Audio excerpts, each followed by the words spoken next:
में हम समझेंगे रदरफोर्ड का अल्फा किरण प्रकीर्णन प्रयोग। सबसे पहले जे थॉमसन ने परमाणु का पहला मॉडल प्रस्तावित किया था, जिसे उन्होंने प्लम पुडिंग मॉडल नाम दिया।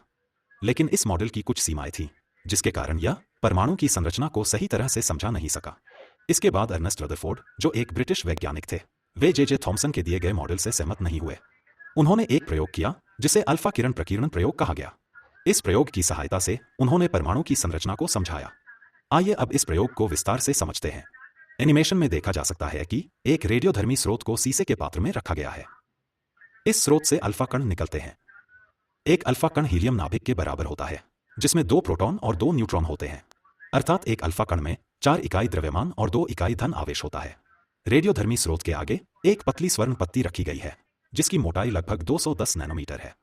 इस स्वर्ण पत्ती के चारों ओर जिंक सल्फाइड स्क्रीन लगाई गई है, जिसकी सहायता से अल्फा कणों का पता लगाया जा सकता है।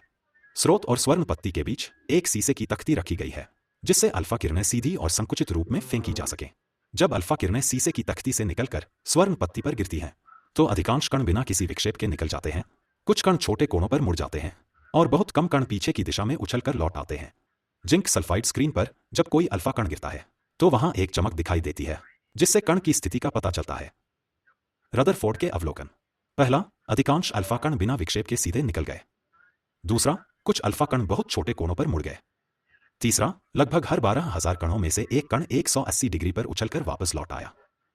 इन सभी अवलोकनों से रदरफोर्ड ने निम्न निष्कर्ष निकाले। पहला, चूंकि अधिकतर अल्फा कण बिना विक्षेप के निकल गए, इसलिए परमाणु का अधिकांश भाग रिक्त स्थान है। दूसरा, कुछ कण छोटे कोणों पर मुड़े। इसका अर्थ है कि परमाणु का धन आवेश पूरे आयतन में फैला नहीं है, बल्कि यह बहुत छोटे भाग में केंद्रित है। तीसरा, बहुत ही कम कण 180 डिग्री पर लौटे, जिससे स्पष्ट होता है कि धन आवेश और परमाणु का अधिकतर द्रव्यमान एक बहुत छोटे केंद्र में संकेंद्रित है। अब हम जानेंगे रदरफोर्ड के परमाणु मॉडल की कुछ मुख्य बातें। पहला, परमाणु का केंद्र धन आवेशित होता है, जिसे नाभिक कहा जाता है। दूसरा, परमाणु का लगभग सारा द्रव्यमान नाभिक में केंद्रित रहता है।